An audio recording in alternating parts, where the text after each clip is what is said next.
Cairo. Good color, good mustache. You like my moustache? Shukran. You're in my video. Welcome to Cairo. From where? I'm from New Zealand. Wait a minute, wait a minute, wait a minute. I'm in the middle of doing something.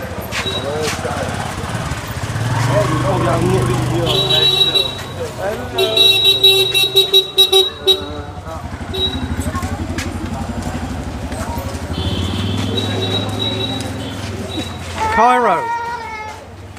Exotic, oriental metropolis or polluted African megacity? Let's find out. So a good place to start may be at this place, the Egyptian Museum in Cairo, or of Cairo, or something. Anyway, it looks massive, and to a history fan like myself, I'm hoping it's going to be really good. And as one might expect, it is indeed a very impressive museum. I'm just so amazed that they let you touch these really old artifacts. I like it. Well, yeah, very, very cool. Really great museum. Really enjoyed it. If you do come here during Ramadan, then come early because it shuts at 3:30 apparently. So we've got to leave a bit early. But anyway, it's been really good. Now we're getting kicked out of the museum, and just as we were leaving, I saw a room that said Tutankhamun. So we dived in there really quickly. I got shouted at a lot, but we saw the treasures of Howard Carter, and we weren't allowed to take pictures, even though she took one and got told off even more. Made to delete it. What a bad person. This is the Khan El Khalili soup area. I think that's what it's called. I'm not actually sure. I'm an absolutely useless tour guide, to be fair. Anyway, I'm just going to stroll along with my C360 camera and see what we can see. It's all very exotic, very exciting. Let me put my camera up.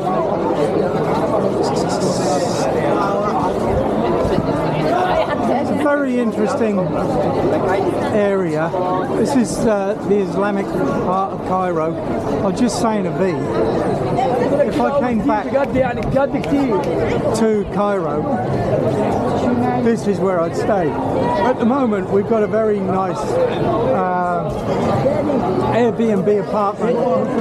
It's really good value in the downtown area. Hope you can hear me. But honestly, this is so cool around here. If I came back to Cairo, yeah, this is where I'd stay if I could. Well, I know there is accommodation in this area, so yeah, no reason why you can't. This is definitely a tourist area. I mean, yeah, there's heaps of souvenirs. There's lots of tourists walking around, so you know, you can't pretend it's super authentic, but it is a bit. You know, it's mainly like local people walking around. Oh, wow, look at this. And the architecture, you know, there's loads of mosques, and they're really cool ones. They're massive, and they're old, you know. Yeah. Speaking of tourists, and we've stopped along the way, as is our wont, for a cup of coffee at this very, very ornate and stylish establishment. This is a bit. Headed off to a different area of Cairo today. We've got the train, the metro, to this station, Mar Gergis. Very cheap on the train, which is apparently the Coptic area, as evidenced by that massive church up there. Let's go and have a look. And outside the metro station, we're presented by this beautiful facade, is that the right word? And a very short walk from the metro station there, we've encountered this, the lovely 4th century hanging church.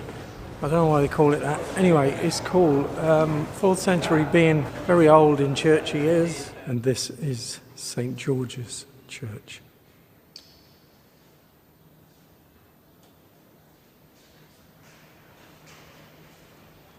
So wandering further along the road, and indeed under the road, we seem to have encountered the world's longest, thinnest underground bookshop.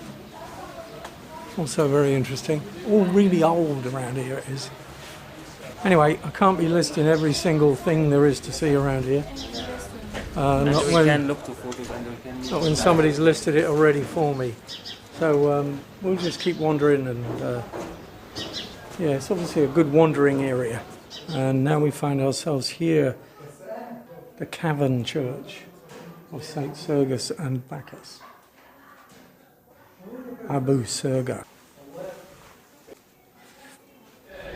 And this apparently is the Church of St. Barbara. Let's go and have a listen.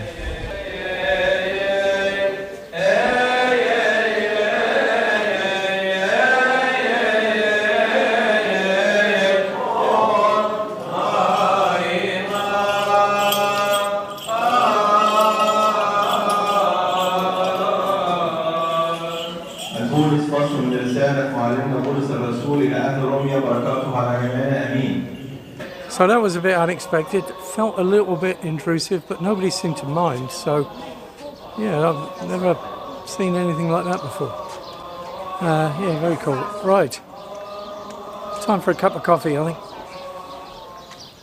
All I really wanted was a cup of coffee, but I seem to have wandered into this sort of tomb area. What's one thing that's weird for me is to see a Christian place, and it's in the churches as well. It's covered in Arabic script. I know there's lots of Arab Christians, but yeah, I don't know, it just looks strange. I'll tell you what it reminds me of. It reminds me of that bit in Easy Rider where they do an acid trip and end up in a graveyard in New Orleans. Yeah, it's pretty spooky.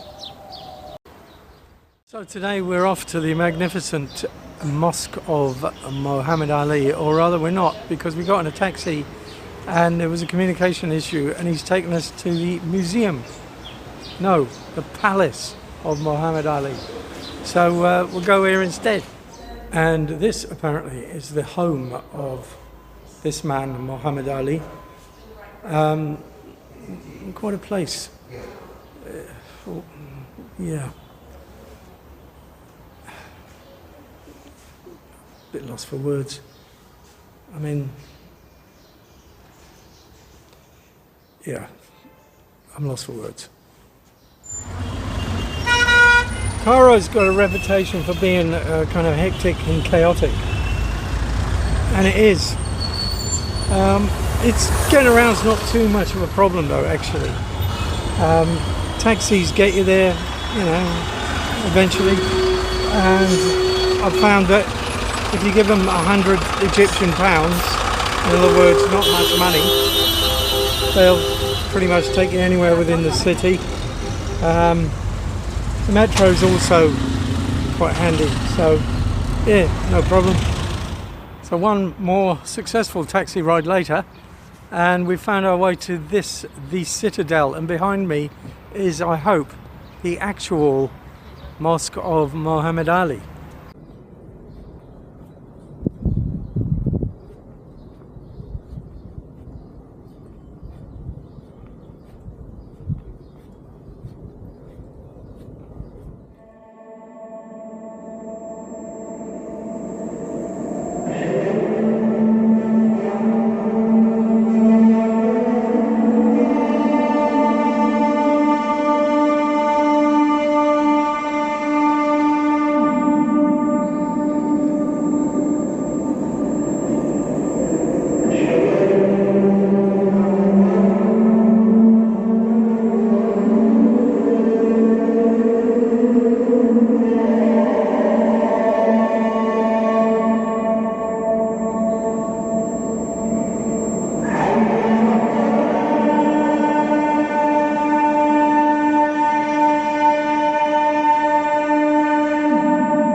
the mosque of Muhammad Ali behind me. I mean, magnificent, huge.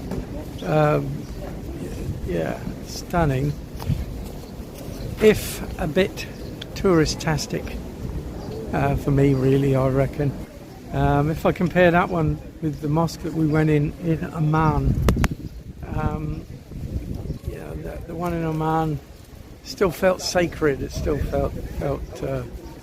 felt like a a magical kind of place. Anyway, architecturally, yeah, definitely worth a trip. Let's put it that way. We started our Cairo trip with a visit to a museum, and now we're going to finish with a museum. This one's called the National Museum of Egyptian Civilization. Looks a lot more modern. So a much smaller and more modern museum, this one, than the Egyptian Museum in Cairo that we went to previously. You can't sort of touch the stuff in this one, which is fair enough, I suppose. There is a amazing thing of new kingdom mummies, loads of them, and it's really well done. You can't take pictures in there, but yeah, even if you're not into history, even if you're not into archaeology or whatever, it's still you're going to be affected by it. We are just checking out of our Airbnb apartment here in Garden City, Cairo. What was your favourite thing about Cairo? My favourite thing was going to the bazaar at night. That was in the old, what do you call it? The Islamic Cairo. Yeah. Yeah. Okay. Worst thing about Cairo? Food. Food was awful. So sad. We tried with the food. We got recommendations of people. We had street food. We had everything. We went back to the same place twice. Coffee was good. Yeah, coffee was good and cheap. It's cheap here. It's cheap. We've been here a week. We've seen quite a lot, museums and whatnot. We could have stayed here longer. Yeah, you'd never get to see it all, I don't think, in Cairo. Yeah, I mean it's a big town, that's for sure, and it's old, it's famous. But now we are off to. Now we're off to Giza, so that week didn't even include Giza. So most people who would come to Cairo would include Giza as part of that experience. I think I put Cairo on a bit of a pedestal before I came here. It's so famous, so old, so iconic. Yeah, it's been good. We've enjoyed it. We've had no problems or anything. No. People overrate how much we get hassled and stuff. You don't really, do you think? No, not at all. No, it's all right. No. So out of this very nice Airbnb apartment now, and off to the pyramids, which are apparently made out of cheese. Let's go.